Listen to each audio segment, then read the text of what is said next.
Good morning from Fast Company. Here's our daily look into what's driving today's creative business leaders. Overworked and underpaid has become the modern workplace anthem. The internet is full of advice on how to negotiate harder, quiet quit, or jump ship. It's an easy narrative to embrace. If you feel undervalued, the system must have failed you. That story is comforting. It's also costly. While genuine exploitation exists, most people stop short of asking the harder and far more lucrative question, what is my contribution actually worth in the market? Effort is not currency. We have a tendency to measure our value by our level of exhaustion. We tally up the stress, the late nights, and the emotional labor, but markets do not pay for perspiration, they pay for results. If you feel underpaid, the first step isn't indignation. It's an honest audit. You must be able to answer 4 questions in cold commercial terms. What measurable problems do I solve? What revenue do I influence, or what cost do I reduce? What risk do I remove from the business? What capability exists in the business because I am here? If you cannot answer these, your problem isn't exploitation, it's underpositioning. High performers don't just do the work, they translate that work into the language decision makers value. That isn't self-promotion, it is commercial maturity. The hidden ego in the hustle. Early in my career, I was once frustrated that my title didn't match my workload. I felt overlooked. In hindsight, I wasn't being ignored, I was being developed. The gap between who we believe we are and how we are officially labeled is where growth actually happens. It is an invitation to become the role before you are given the title.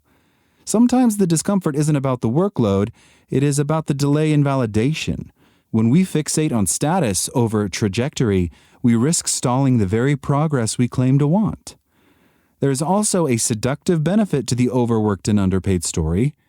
It absolves us. If the organization is broken, you don't have to sharpen your skills. If leadership is blind, you don't have to influence better. If the system is unfair, you don't have to examine your own performance. That mindset protects the ego but freezes your growth. If you need the title to act like the next level, you're not ready for it.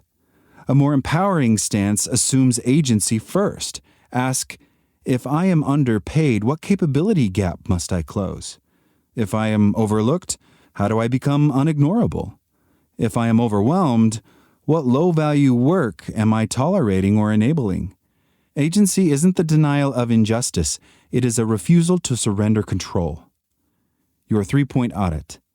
Before you demand a raise or polish your CV, run these filters.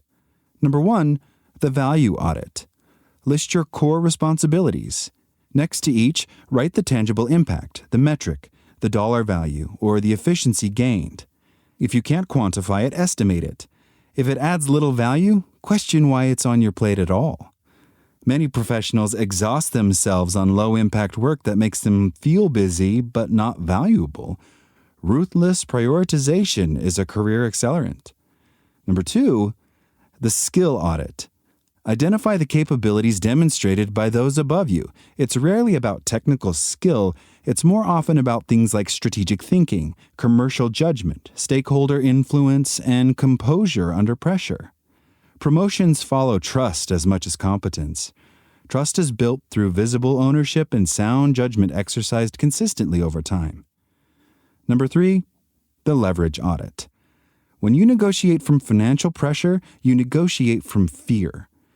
Build personal resilience and market options first. You want to ask for your worth from a place of clarity, not desperation. Employers may empathize with your situation, but your financial stability will always be your responsibility. When the system actually is the problem. Let's be clear, some organizations simply lack the capital, the courage, or the vision to reward talent. If you have delivered sustained, measurable results, operated at a higher level for months, and clearly articulated your impact, yet nothing shifts, that is a signal. At that point, leaving isn't an act of disloyalty, it's an act of alignment. For the leaders reading this, stretching your people without providing clarity or a path to reward breeds cynicism. Growth must be reciprocal, or your best people will eventually find a market that knows how to price them. The reframe. Stop asking, why am I not being paid more? Start asking, who must I become to be worth more in any market? That question shifts you from reaction to construction. Compensation is almost always a lagging indicator of personal expansion. You rarely get paid first and grow later. The sequence frustrates the impatient, but it rewards the disciplined. If you feel overworked and underpaid, don't suppress the frustration. Study it. It may be pointing to genuine unfairness, or it may be pointing to your next evolution. The difference lies in whether you look inward before you look outward. That isn't the popular message, but it's the only one that puts your future back in your hands. That's all today from Fast Company. Talk to you tomorrow.